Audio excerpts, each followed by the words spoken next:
Vamos falar alguns tipos de oração de que nós vemos na Bíblia e de que nós estamos acostumados a fazer, né? A oração de concordância ou a oração corporativa. Trata-se após a ascensão de Jesus, os discípulos todos juntos perseveravam em oração. Lá em Atos 1, 2, 3, ali vai estar contando esse ajuntamento deles, né? Mais tarde, depois do Pentecostes, a igreja continuou perseverando na doutrina dos apóstolos, na comunhão e nas orações. Este exemplo nos encoraja a orar como eles oraram, em conjunto. Vamos lá de novo, a oração em concordância.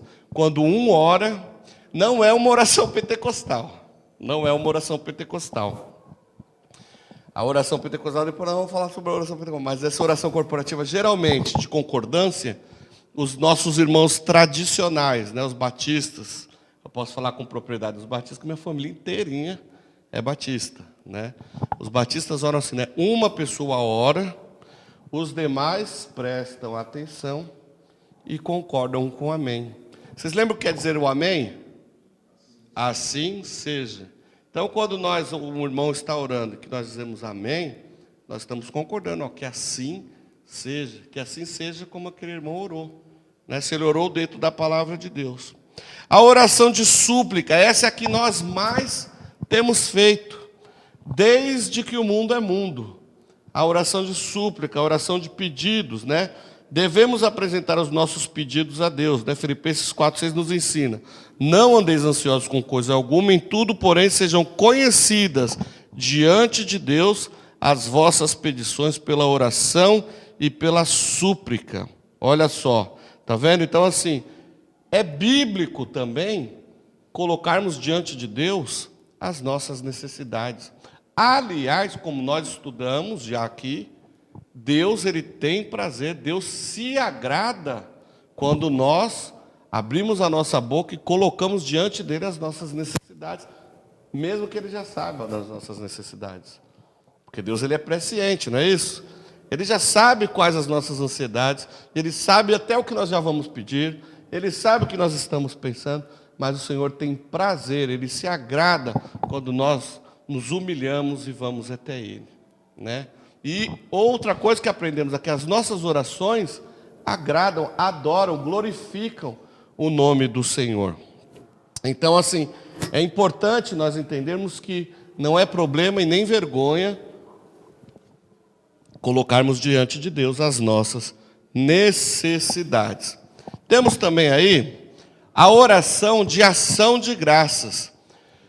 A oração de ação de graças, geralmente, é a oração de agradecimento por uma bênção alcançada, por uma cura, ou simplesmente, não é que é simplesmente, mas também pelo simples fato de você estar vivo hoje.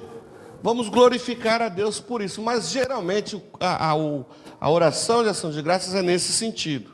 Consegui um emprego, consegui uma promoção, fechei um bom negócio, sei lá, consegui um carro, alguma coisa assim, que são coisas que o Senhor nos dá, mesmo que a gente não mereça, mas Ele nos dá, mas que são bênçãos essas, que são bens, ou alguma coisa que o Senhor nos deu, que são bens materiais, mas que isso está glorificando a Deus. Não é uma coisa que vem tomar o lugar do Senhor na minha vida. Estão entendendo? Então aí a gente agradece a Deus. Antigamente, hoje eu tenho visto pouco, mas antigamente, principalmente entre os batistas, havia o culto de ação de graças. Eu não sei, faz tempo que eu não vejo isso. Mas o que era esse culto de ação de graças? Sei lá, nasceu uma criança, nasceu um filho com saúde, nasceu bem e tal. Geralmente a família se reunia e aí eu combinava com o pastor um culto na casa, um culto na igreja, ou então um culto na casa, um culto de ação, porque Deus abençoou com isso ou com aquilo. Olha só, é de dar graças mesmo por um enfermo que foi curado. Eu já participei de muitos cultos de ação de graça nesse sentido, de porta de emprego, né? Então, assim, é interessante que a gente pode voltar com isso aqui também. sabe, de ter as bênçãos começarem a acontecer, que eu creio que vão acontecer, que já estão acontecendo, e nós fazemos esses encontros, culto de ação de graça. Amém? A oração de adoração. A oração de adoração.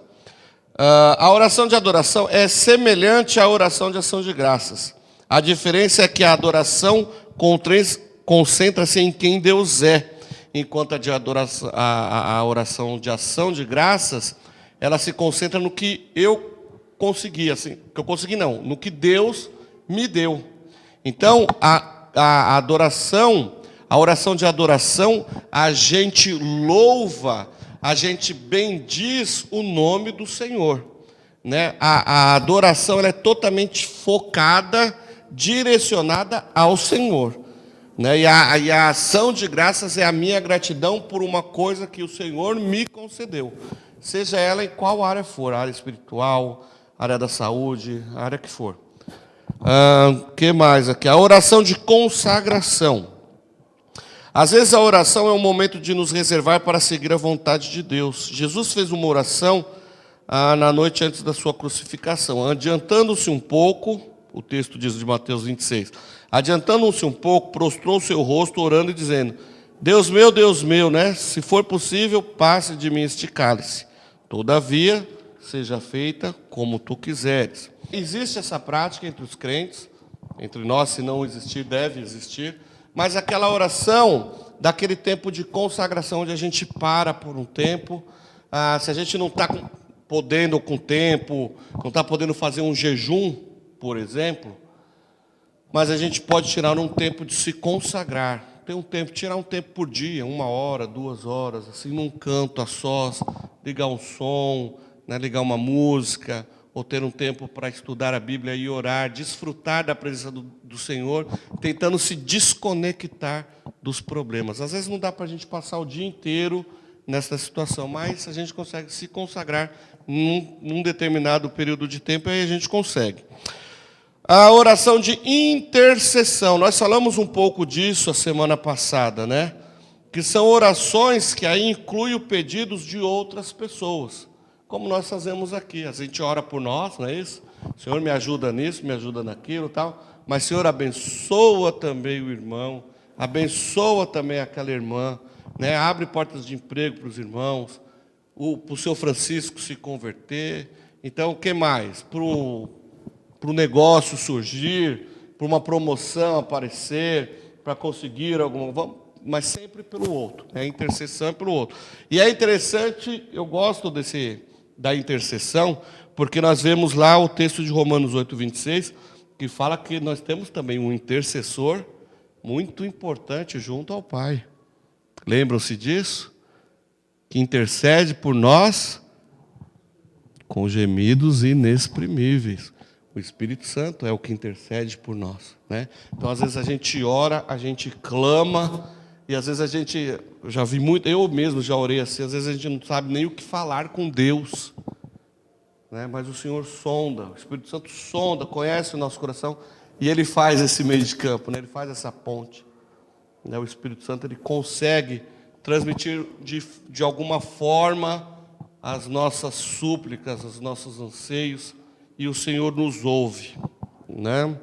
A Bíblia fala também da oração de louvor, que está muito ligada à oração de adoração, né? Que é de louvar, de elogiar, de exaltar o nome do Senhor. Significa elogio, portanto, aplicando isto a Deus, é justamente elogiá-lo por tudo quanto Ele é, por tudo quanto Ele fez e por tudo quanto Ele fará, para mim e para você, né? Por todos nós, né? Ele é poderoso, Ele é santo, tremendo, misericordioso, né? A gente pode louvar Ele de diversas formas. Eu gosto de chamar Jesus de lindo, porque tem umas coisas que Ele faz na minha vida que, olha, só Ele mesmo para fazer. Porque se não é Ele, não acontece. Uma oração também, um outro tipo de oração que eu quis colocar aqui, mas essa a gente não pode usar muito. É a oração de imprecação, né? As orações imprecatórias, né? São encontradas principalmente em Salmos, né? Davi, ele falava muito disso, né? São orações onde Davi fala assim: Senhor, mata aqueles filisteus. E um texto muito importante de Tessalonicenses que vai dizer sobre orar sem cessar. Orar, como nós já sabemos, é conversar com Deus.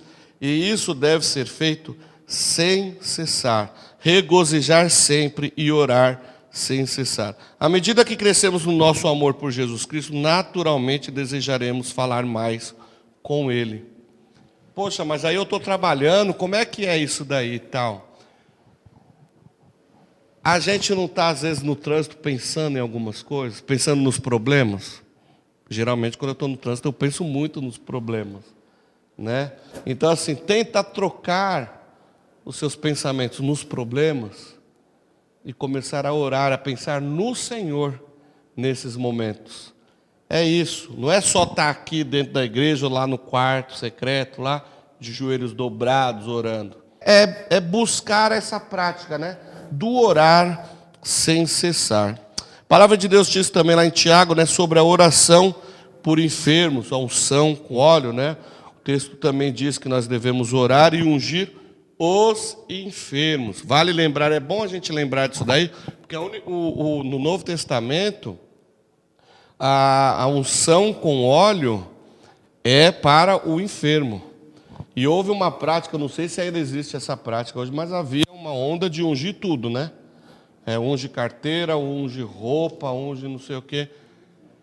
Vocês nem imaginam que... Aliás, vocês já devem ter ouvido por aí, mas eu já vi os caras ungindo até umas coisas que não pode, né? Então, assim, complicado. E a gente sabe que a unção na Bíblia, lá em Tiago diz que é uma unção com óleo somente para os enfermos. Da mesma forma também a oração da imposição de mãos, né?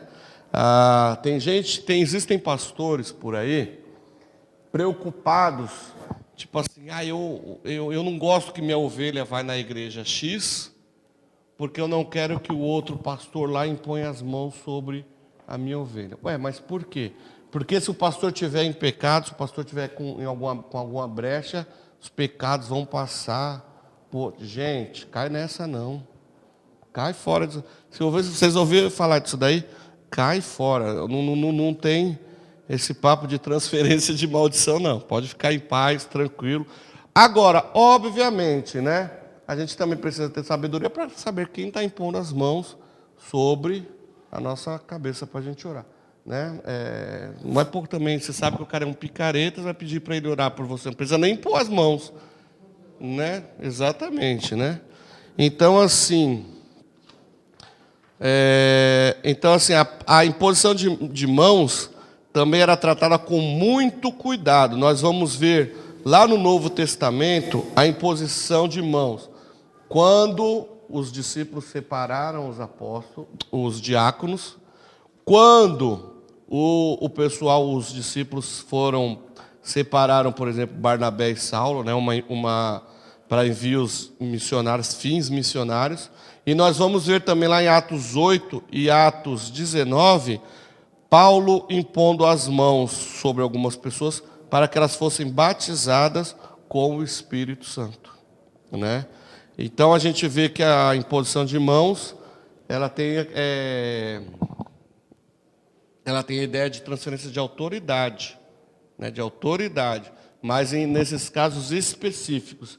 E é importante lembrar também que aqui Paulo nos exorta lá em 1 Timóteo 5, 22, a ninguém imponhas as mãos precipitadamente. Não te tornes cúmplices de pecados de outro. Conserva-se a ti mesmo puro. Então aqui ele está falando assim, não faça, não delegue a autoridade espiritual a um neófito, a alguém que não está preparado, a alguém que não sabe, alguém ainda que não está trilhando, alguém que não está apto, né, para exercer tal função. Hoje a gente sabe, a gente vê por aí cantores famosos, aí vão cantar numa igreja determinada aí, numa igreja X, aí o pastor resolve, não, agora eu vou te ordenar não, né? Eles falam ungir. Eu vou te ungir agora como presbítero. O cara não sabe onde fica na Bíblia e já é ungido presbítero. Não, vou te ungir pastor. Por quê? Não, porque o seu dízimo é bom, o seu dízimo é alto, eu vou te ungir pastor. O cara não sabe onde está Gênesis na Bíblia, né? O cara não tem chamado, não tem unção. Então, assim, por isso que Paulo nos orienta. Então, devemos tomar cuidado com essas coisas. Bom, e as formas de oração, para a gente finalizar essa primeira parte, como nós vimos, né? São de forma privada, né? Eu sozinho orando, seja uma oração por mim mesmo ou uma oração intercessória, uma oração em concordância com um grupo, onde um ora, os demais concordam, ouvem e concordam, né? Como eu falei, a oração mais tradicional, ou a oração pentecostal, a oração coletiva, né? Onde todos oram por si, pelo próximo, mas numa concordância multiplicada, né? Então, assim, esses são alguns pontos que eu achei interessante para a nossa reflexão, para a gente entender alguns tipos de oração que também falam aqui no livro do senhor, do Andrew Murray. E agora nós vamos falar um pouquinho sobre a oração do Pai Nosso. Agora que vocês conhecem a oração do Pai Nosso, vamos ler o texto lá em Mateus 6. A partir do versículo 9. Vamos lá com empolgação, motivação e tal. Pai Nosso que estás nos céus, santificado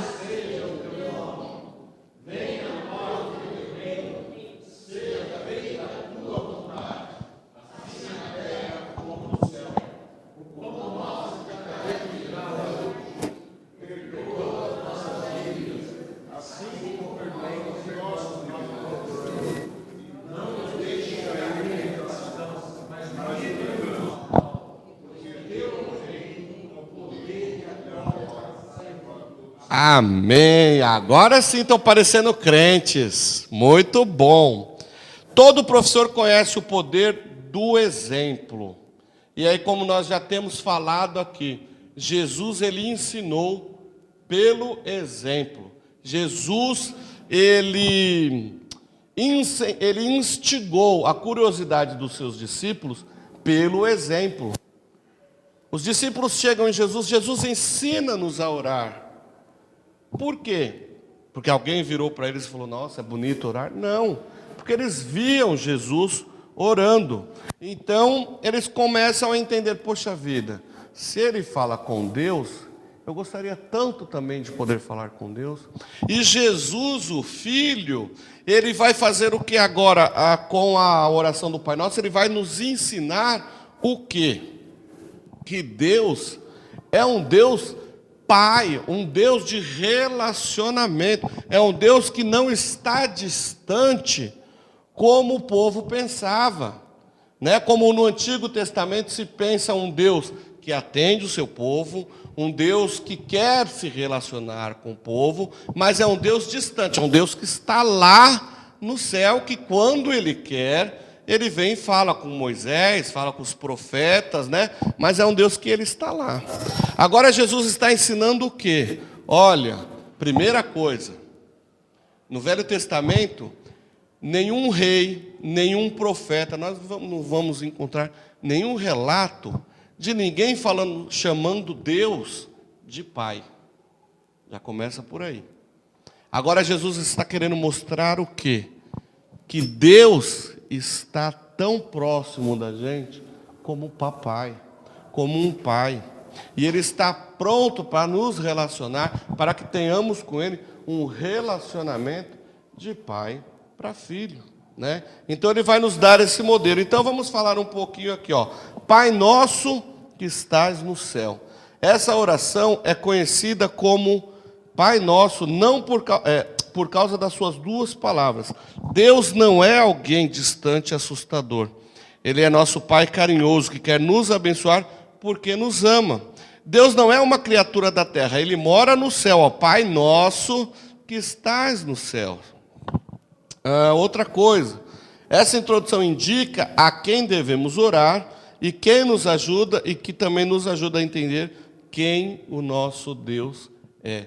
Deus não está tão distante como o povo pensava no Antigo Testamento se pensava. Deus está próximo, Deus é nosso Pai. Olha a intimidade, quando nós vemos, quando Jesus fala, né? Abba Pai, Paizinho, isso quer dizer intimidade. O Pai nosso que estás nos céus. Para apreciar corretamente essa palavra de adoração, a gente precisa lembrar que nas Escrituras, como eu mencionei, nenhum dos santos do Antigo Testamento se aventurou a dirigir-se a Deus como seu Pai. Essa invocação nos coloca de imediato no centro da maravilhosa revelação de que o Filho, Jesus, nos mostra do que Deus, que seu Pai, é também nosso Pai. Cristo, o Filho, revelou-nos o Pai. Assim como Deus, né, eu gosto muito dessa fala, assim como Deus nos vê por meio de Cristo, Cristo Jesus revelou-nos o Pai.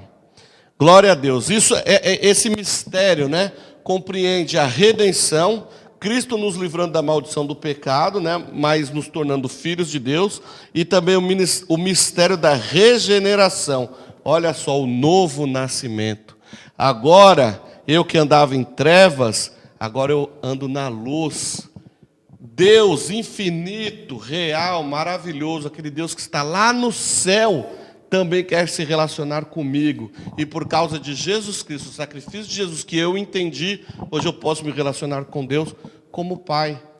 Eu posso falar diretamente com o Pai, sem precisar de rituais, sem precisar de sacrifícios, de nada. Apenas me prostrar, dobrar o meu joelho aqui e ter acesso direto ao Pai. Essa é a paternidade de Deus, né? O conhecimento do amor paterno de Deus é a primeira e mais simples, mas também a última e mais sublime lição da escola de oração. É no relacionamento pessoal com Deus vivo e na consciente e pessoal comunhão do amor com Ele que a oração se inicia.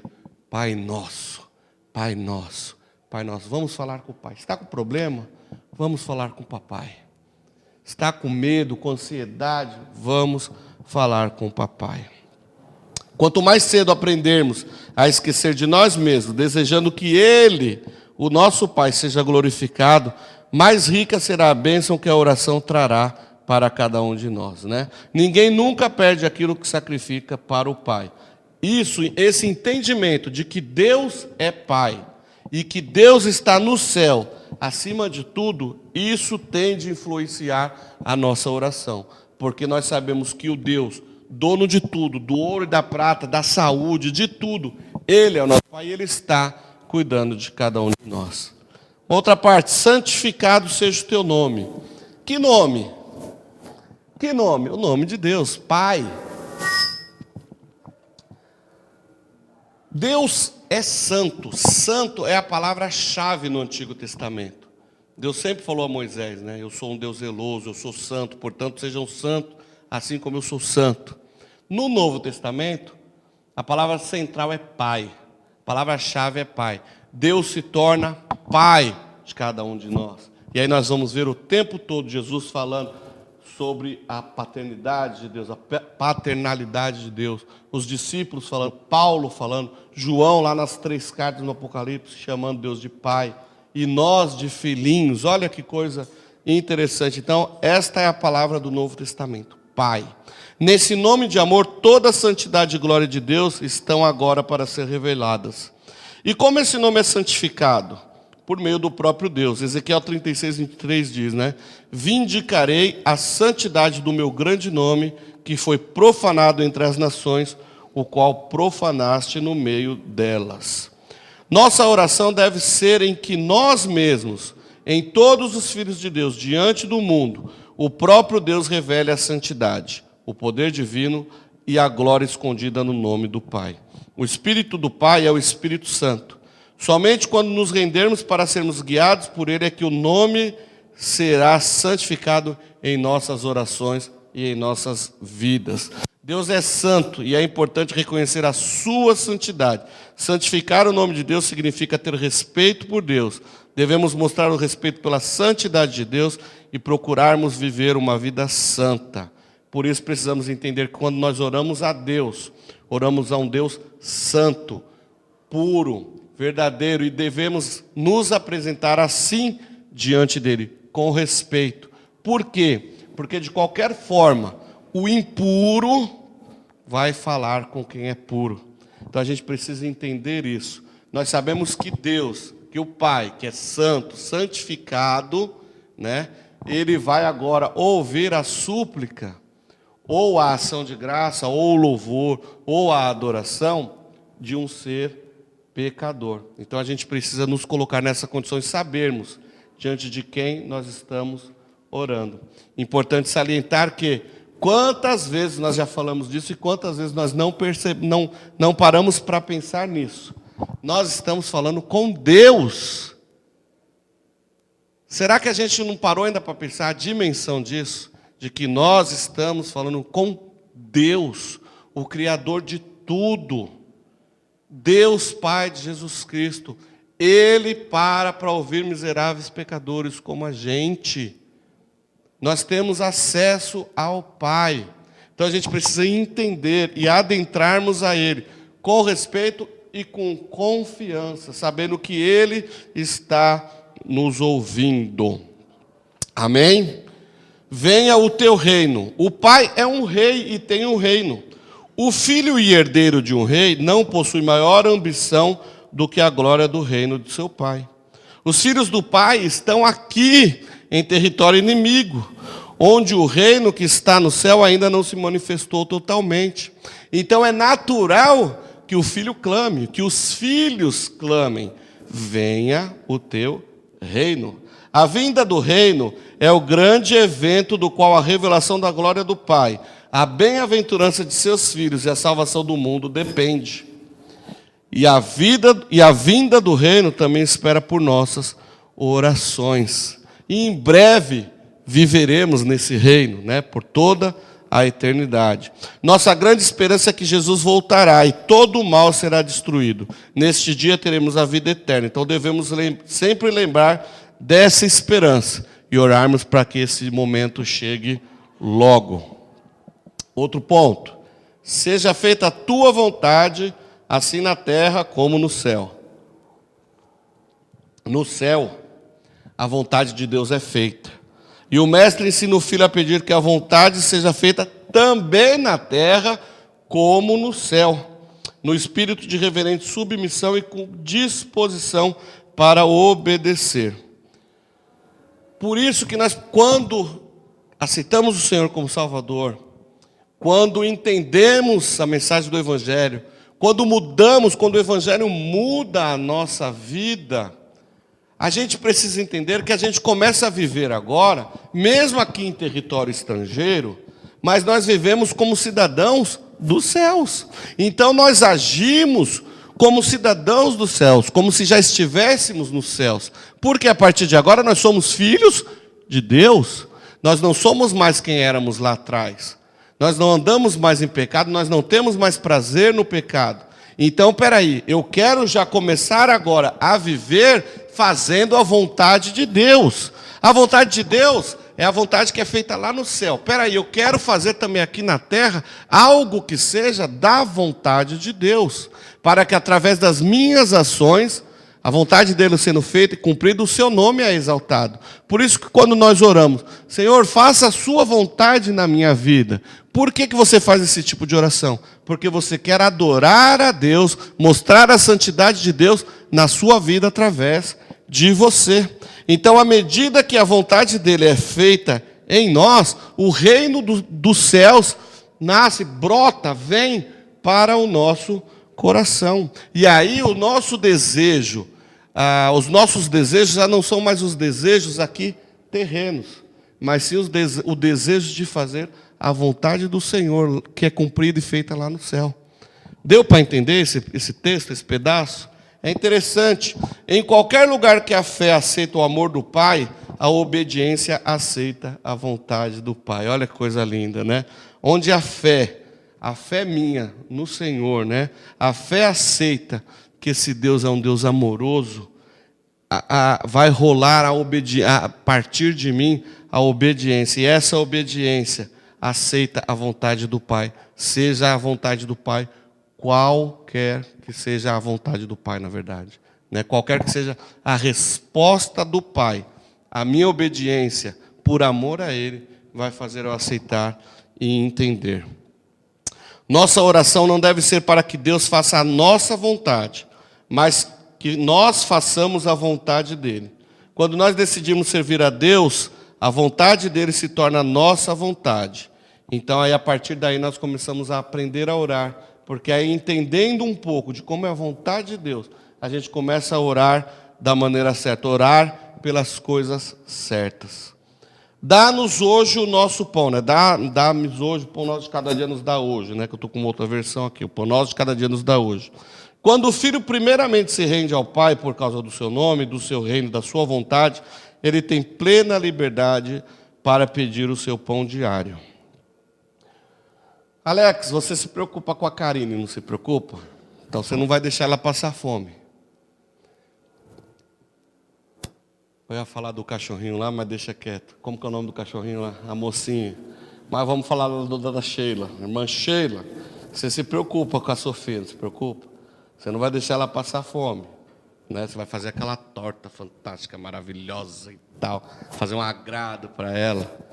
Givanildo, você como eu, né, nós temos um time de futebol de filhos, não é isso? A gente não vai deixar o time de futebol passando fome. Né? Aliás, Benedito também já está com um timinho ali de futebol, né, Cris? Nós não vamos deixar os meninos passando fome, não é isso? Assim como a Larissa também não vai deixar a Dona Mocinha. Dona Mocinha é um cachorro enorme, desse tamanho assim, que faz um barulho. O Pio, eu não sei se ele tem um cachorro, mas deve ter um papagaio, um periquito, uma barata lá, alguém para alimentar. Não é isso? A gente não deixa os nossos passar fome. Gente, vamos elevar a coisa agora. Se nós que somos maus pecadores, cuidamos dos nossos filhos, imagina Deus. Você acha que Deus vai desamparar os seus filhos? Não vai. Deus vai nos suprir. Né? Ele vai nos suprir, Ele vai se importar. Aliás, Ele supre-nos. Ele se importa conosco. Né? O nosso sustento depende dEle. E Ele gosta dessa dependência. Às vezes a gente passa algum apuro, algum aperto, alguma coisa. Mas isso faz parte da coisa. Né? E não é porque Deus, de repente, está permitindo que nós passemos por determinadas situações, por determinados apertos, que Ele não está cuidando de nós. Quer ver um exemplo? No último ano, a gente está tudo apertado financeiramente, né? Mas no último ano, quem aqui andou pelado pela rua? Sem roupa? Levanta a mão. Que mais? Quem passou frio morando na rua aí no último ano? Nem a mocinha. Não é isso? Quem passou fome de tipo assim, gente, eu não tenho uma bolacha para comer. Deus supre ou não supre? Você pode ter ficado com conta para pagar, com o aluguel atrasado, com a escola atrasada, a faculdade atrasada, o INSS atrasado, o convênio atrasado, tudo atrasado. Mas fome e frio você não passou. Sede, quem passou sede, quem morreu de sede, eu não tenho um gole d'água para tomar. Não é isso? Deus sustenta, Deus supre, à maneira dele. Né? A gente vai passar por aperto, mas o Senhor está nos sustentando, o Senhor está nos suprindo, né? Ele nos dá tudo o que precisamos para viver, né? Comida, dinheiro, emprego, tal.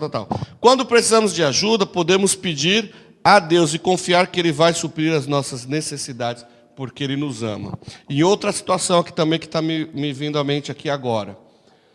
E Ele usa-nos, Ele usa você para ser ferramenta para abençoar o outro irmão. Né? Deus pode estalar o dedo, igual o Vingador do Thanos lá, né? Pá! E aí faz tudo acontecer. Sim, Deus pode fazer, porque Ele é soberano, Ele pode fazer isso. Mas Ele também tem prazer em contar com você. Sabe, o Benedito está lá, sei lá, ganhou uma cesta básica a mais, ou veio caprichada demais. Aí ele tira aquelas 2 peças de picanha, Alex.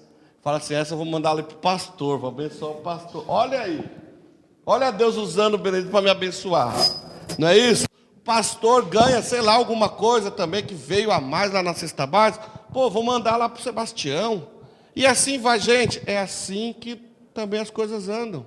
A igreja é abençoada financeiramente quando nós damos nossos dízimos, as nossas ofertas para pagar as contas. Por quê? Sei lá, saiu o dinheiro do concreto? Não.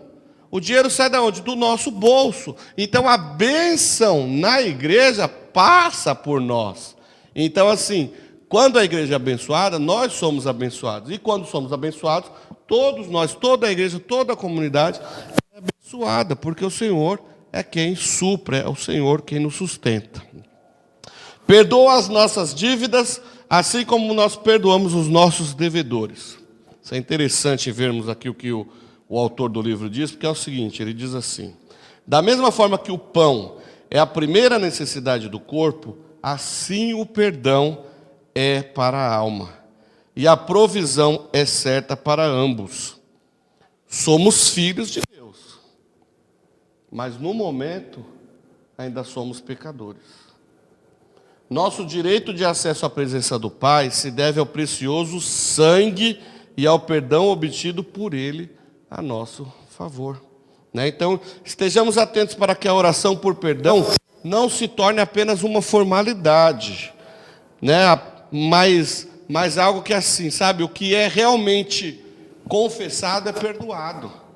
Não adianta a gente fazer oração pedindo perdão ou perdoando alguém, pedindo perdão para alguém, da boca para fora. Porque somente os verdadeiros pecados confessados são perdoados. E Deus sabe o que está aqui dentro. Eu posso enganar o Alex, mas Deus eu não engano. Aliás, Deus e a Renata. Sai daí também, eu não consigo enrolar. Caminhando aqui para o final, irmãos. E não nos deixes cair em tentação, mas livra-nos do mal. A oração por pão e perdão deve ser acompanhada pela entrega para viver toda a nossa vida em santa obediência à vontade do Pai.